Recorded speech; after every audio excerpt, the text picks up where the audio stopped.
Folks, this short video clip is going to answer the questions, what is ethical pluralism? Talk a little bit about some of the advantages, and then of course some of the disadvantages or drawbacks of ethical pluralism. Ethical pluralism in general will refer to any ethical theory or set of theories that contends that there may be fundamental moral rules, but there's more than one moral rule, and it also admits that there are some circumstances in which these fundamental rules might come into conflict with one another. Therefore, by implication, these fundamental rules might be basic, but they're not absolute.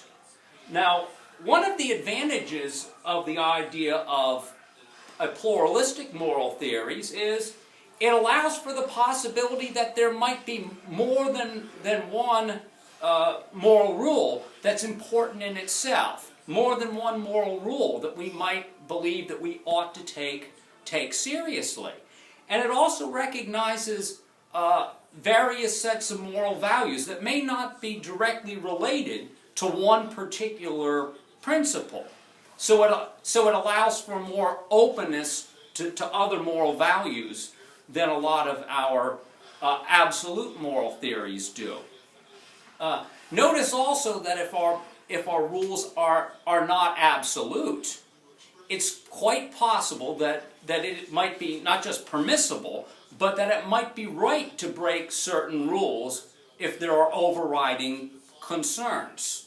Now, for example, to say that an ethical theory is pluralistic, it might say, well, it's right to treat other people with dignity, but it's also wrong to lie to other people. Sometimes lying might be something that actually respects a person's dignity. Other times, not telling the lie might respect other people's dignity.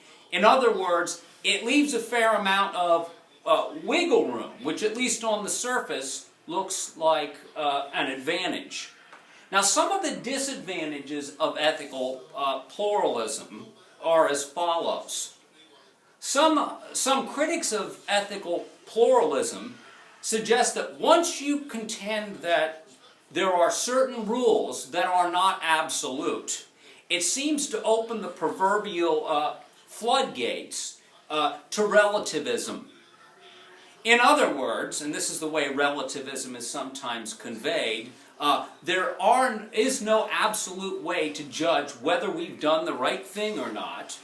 And what's more, perhaps my way of getting to the best solution might not be the same way as you're getting to the optimum solution, and we have no way of knowing which one of our positions happens to be the right ones.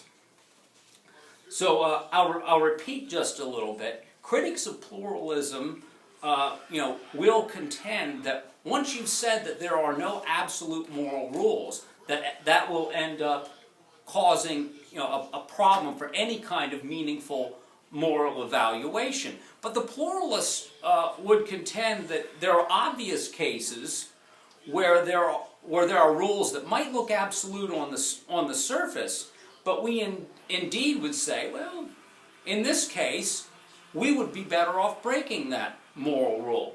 And by the way, this is what's going to lead to two particular pluralistic doctrines. One of them is going to be called the doctrine of double effect, and the second one I'm going to discuss is called the doctrine of doing and allowing. Thanks.